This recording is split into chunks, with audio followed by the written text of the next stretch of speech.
Pemirsa Badan Meteorologi, Klimatologi, dan Geofisika atau BMKG memperingatkan sejumlah provinsi masuk dalam kategori waspada banjir akibat hujan lebat yang diperkirakan terjadi pada hari ini.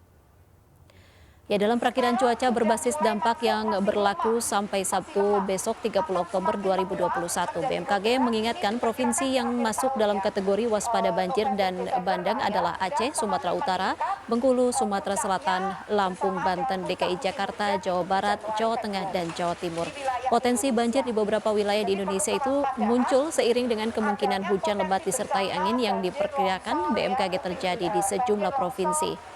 Khusus untuk daerah DKI Jakarta, diperkirakan hujan disertai petir akan terjadi di sekitar Jakarta Barat, Jakarta Utara, dan Kepulauan Seribu. Sementara hujan kategori sedang menurut BMKG berpotensi terjadi di Jakarta Pusat, Jakarta Selatan, dan juga Jakarta Timur. Sebelumnya Badan Meteorologi, Klimatologi, dan Geofisika BMKG telah merilis pemirsa peringatan diri untuk cuaca ekstrim yang terjadi juga di ibu kota.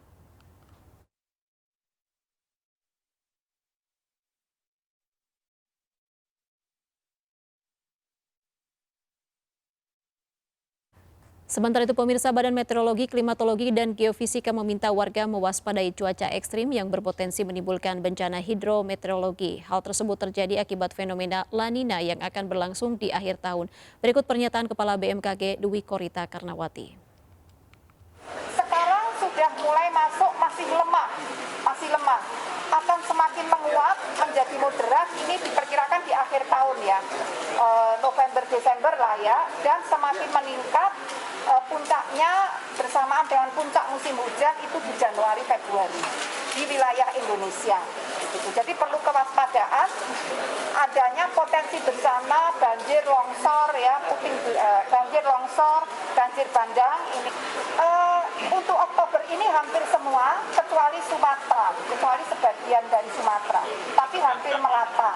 Untuk wilayah Oktober, November juga sebetulnya hampir merata ya ini. Demikian. Ya, pemirsa, untuk membahas potensi bencana hidrometeorologi di ibu kota kita telah tersambung melalui sambungan Zoom dengan Bapak Guswanto, Deputi Bidang Meteorologi BMKG. Selamat sore, Pak Guswanto. Selamat sore, Irma. Salam sehat ya, Pak. Baik, Salam sehat selalu. Pak Gus, ini terkait dengan belakangan ini ibu kota Jakarta sudah mulai sering diguyur hujan, bahkan ini intensitasnya hampir setiap hari. Kira-kira apakah ini sudah mulai memasuki musim puncak penghujan? Oke, baik Irma. Kalau dilihat dari perakiraan yang dirilis BMKG tentang perakiraan musim hujan pada bulan September dan diupdate rilis bulan Oktober ini, jadi saat ini untuk wilayah Jakarta itu belum memasuki musim hujan. Jadi barangkali kalau boleh saya sampaikan ada beberapa wilayah yang masih baru mau masuk. Artinya untuk khusus DKI ya, seperti itu. Baik, DKI sendiri kapan diperkirakan akan mulai memasuki musim atau puncak musim penghujan? Kalau kita lihat dari data atau perakiraan yang kita berikan itu untuk DKI sendiri itu kira-kira dasarian 3 Januari atau dasarian 1 Februari 2022. Baik, ini apakah ibu kota sendiri akan kemungkinan begitu terdampak dengan cuaca ekstrim yang sebelumnya juga disampaikan oleh BMKG? Terkait cuaca ekstrim ini banyak jenisnya, yaitu cuaca ekstrim itu adalah terjadi misalkan seperti hujan ekstrim, angin kencang, puting beliung dan sebagainya. Nah, kalau kita melihat biasanya kalau pada saat pancaroba ya, artinya itu pasti akan terjadi cuaca ekstrim tentang terjadinya angin kencang atau puting beliung. Sedangkan pada saat musim hujan kita juga harus menghadapi adalah terjadinya curah hujan yang sangat ekstrim ataupun ekstrim. Artinya nanti ini bisa menimbulkan dampak ikutan yaitu adanya bencana hidrometeorologi. Baik, kalau di ibu kota sendiri jenis cuaca ekstrim apa yang tadi mungkin salah satu yang Bapak sebutkan tadi? Ya, kalau saat ini biasanya yang terjadi saat ini angin kencang, kemudian puting beliung seperti itu yang masih terjadi. Sedangkan hujan ekstrim sendiri yang terjadi secara tiba-tiba juga masih banyak terjadi. Kalau kita lihat fenomena yang sore ini untuk hujan itu biasanya dia akan muncul pada saat menjelang jam 2 kemudian sampai jam 6 seperti itu sore hari. Ya, kalau kita Jadi lihat hujan lebat dan hujan ekstrim demikian. Baik, kalau kita lihat memang siklus daripada tadi cuaca di Indonesia saat ini tidak menentu termasuk di DKI Jakarta. Apa sebenarnya penyebab cuaca ini tidak bisa ditentukan begitu? Kadang hujan, tiba-tiba kemarau, kemudian hujan lagi. Ya, ada beberapa faktor yang mempengaruhi. Memang kita di Indonesia ini sebenarnya kan memiliki dua dua musim ya, musim hujan dan musim kemarau. Tapi di sela-sela musim penghujan dan musim kemarau itu ada musim pancaroba. Ya. Nah, yang menyebabkan adalah posisi Indonesia yang di antara dua benua dan di antara dua samudra. Nah, karena seperti kita lihat ada beberapa fenomena global, ada fenomena regional dan ada fenomena untuk lokal. Nah, kalau fenomena global kita lihat seperti El Nino, La Nina itu adalah termasuk kelompok fenomena untuk global. Sedangkan untuk regionalnya, misalkan kalau kita lihat MGO, Modern Julian Oscillation dan sebagainya. Sedangkan untuk lokalnya sendiri itu biasanya dipengaruhi oleh adanya penyinaran matahari. Intensitas penyinaran matahari cukup tinggi sehingga dapat menyebabkan penguapan dan itu akan menghasilkan curah hujan yang cukup banyak. Demikian, itulah faktor-faktor yang mempengaruhi terjadinya hujan dan kemarau. Baik, Kepala BMKG sempat menyampaikan bahwa Indonesia saat ini mengalami fenomena La Nina, begitu dampaknya terkait Indonesia ada beberapa provinsi termasuk DKI Jakarta juga. Apa sebenarnya yang menyebabkan fenomena La Nina ini, Bu?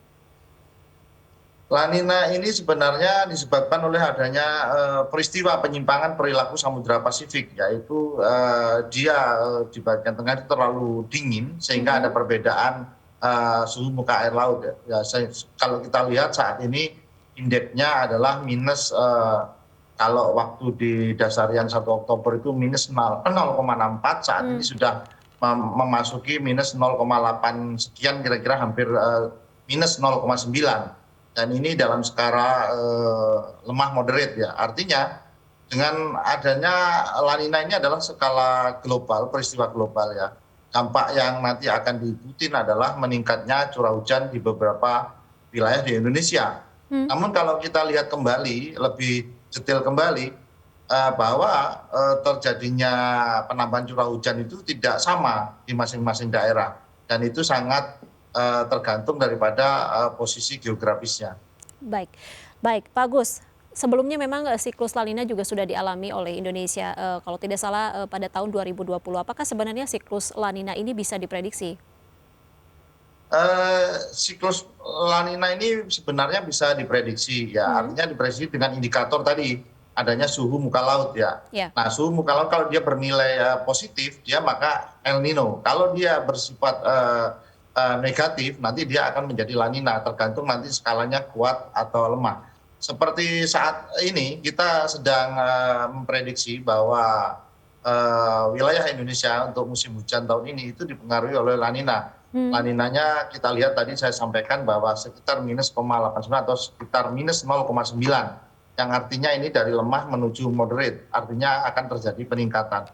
Sedangkan wilayah yang dipengaruhi itu ada beberapa ya, misalkan seperti tahun yang lalu itu wilayah Jawa, kemudian Bali, Nusa Tenggara, kemudian Sumatera bagian timur ya.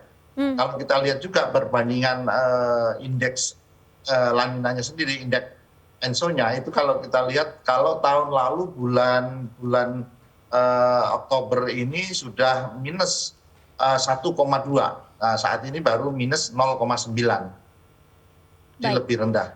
Baik, kita kembali lagi ke Ibu Kota Jakarta. Mungkin dari BMKG sendiri sudah ada pemetaan kawasan mana saja yang memang bisa diperkirakan rawan akan tadi bencana hidrologi. Baik, kalau kita lihat dari perakiraan awal musim hujan tahun 2021-2022, kita melihat ada beberapa wilayah ini. Misalkan seperti nanti yang akan masuk di bulan Oktober 1, dasarian 1, itu DKI Jakarta itu hanya Kota Jakarta Selatan, Kota Jakarta Timur. Kemudian kalau kita lihat lagi November dasarian 3 itu akan masuk juga Kota Jakarta Barat, Kota Jakarta Pusat, dan Kota Jakarta Selatan. Sedangkan di Desember 3 itu baru masuk sebagian di Kota Jakarta Barat, Jakarta Timur, dan Jakarta Utara. Nah, ini tadi juga seiring pada siang tadi juga ada FGD ya untuk nasional tentang antisipasi dampak La Nina. Ini juga Pak Gubernur juga menyampaikan beberapa himbauan dan kita sudah melakukan koordinasi juga pada bulan September dengan Pemkot Jakarta Pusat. Apa antisipasi yang sudah dilakukan BMKG dengan Pemprov terkait dengan antisipasi banjir ibu kota? Ya, pada saat ini kita meningkatkan koordinasi dan dengan Pemda, termasuk daerah-daerah yang rawan yang tadi hari ini kita dengan Pak Gubernur tadi juga hadir untuk Pak Anies Baswedan juga menyampaikan bahwa harus kita galang tentang peningkatan koordinasi ini. Misalkan kita lihat beberapa koordinasi yang dilakukan pada saat memasuki musim hujan itu diharapkan ada persiapan di Pemda, misalkan melakukan peningkatan sistem koordinasi, kemudian penataan lingkungan sekitar tempat tinggal dan resapan air, kemudian cek kondisi sungai dengan melalui susur sungai dan cek pintu-pintu air, kemudian merapikan bantaran sungai dari sampah, dan beberapa lagi juga melakukan sosialisasi dan edukasi ke masyarakat terkait antisipasi bencana hidrometeorologi yang mungkin terjadi atau didampak daripada musim hujan yang dipengaruhi oleh La Nina ini. Baik, bagus, kita tentu saja harapkan antisipasi yang dilakukan Pemprov dan BMKG ini bisa maksimal begitu, karena memang puncak penghujan sebentar lagi. Terima kasih atas informasinya, Pak Guswanto, Deputi Bidang Meteorologi BMKG. Selamat sore dan salam sehat selalu. Terima kasih kembali, selamat sore. Kami masih akan kembali usai jeda. Tetaplah bersama kami.